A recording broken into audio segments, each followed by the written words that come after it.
All right, so now that we know what the imaginary unit is, and we've used it before in simple expressions, we're going to expand our use of it to expressions that are a little bit more complicated, that involve some subtraction, some multiplication, some addition, things like that. Before we do that, I just want to point out that when we are adding or subtracting or multiplying complex expressions, it's the same as when we do it with polynomials. All right, so the only thing that we're going to have to remember to do is we're going to remember to treat I, or the imaginary unit, like a variable.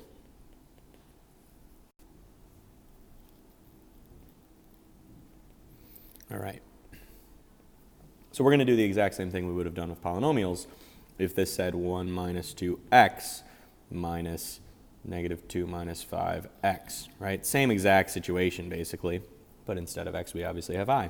So we're going to have 1 minus 2I minus negative 2 minus 5I.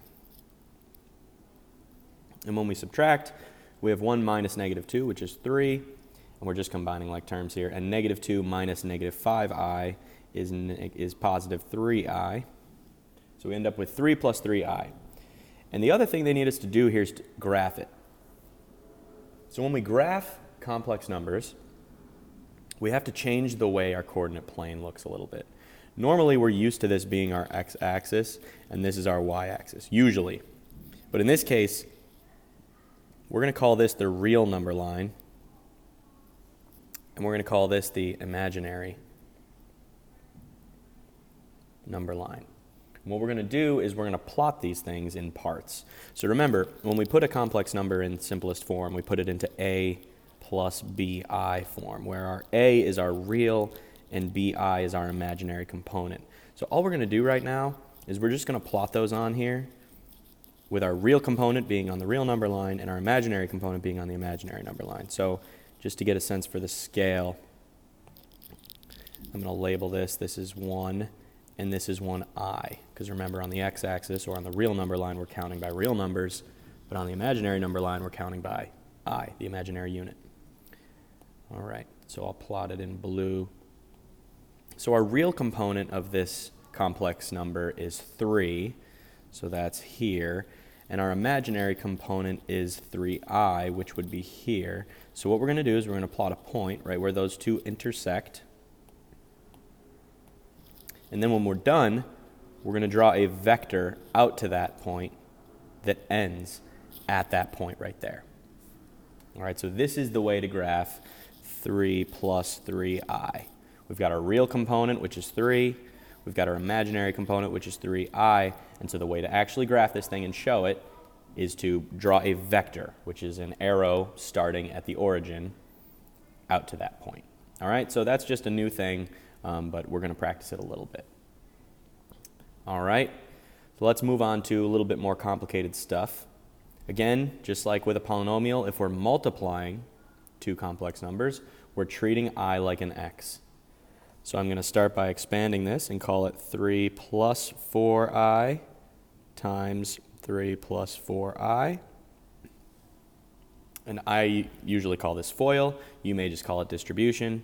We're going to end up with 9 plus 12i plus another 12i plus 16i squared. Don't forget that I times I is I squared.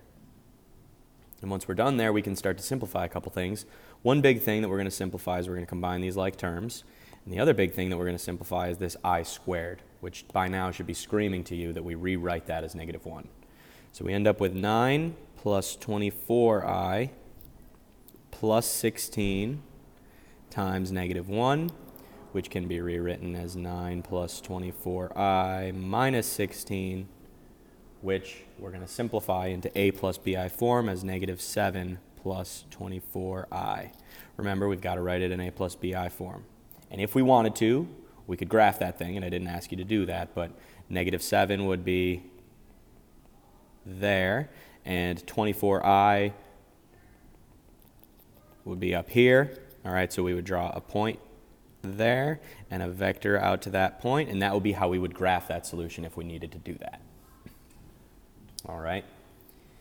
And D, I'm going to get you started on, but we are not going to finish D. I'm going to ask you to finish this one on your own. The only difference here is, 1, we have an x as well, so we have i's and x's. And 2, this is cubed, not squared. So I will help by starting to rewrite this as I plus 4x times I plus 4x times I plus 4x. And I want all of you to do the multiplication on this and simplify it and challenge yourself to see if you can get the right answer here, all right? Please write it in A plus BI form. The way that you're going to start, and I'm just going to give you a clue, is I would say just focus on the first 2 terms first. Do your distribution or your FOIL, simplify that, and once you have an answer, then multiply it by your I plus 4x, whatever you get from there, okay? But deal with the first 2 and then simplify, then multiply it by the final I plus 4x. And challenge yourself to be very careful with your I substitutions and all your other terms and how you combine them, and see if you can get this thing right, all right? We'll go over it when we get to class. Otherwise, the big concepts here are just graphing these complex numbers and making sure we're careful with our multiplication, addition, and subtraction.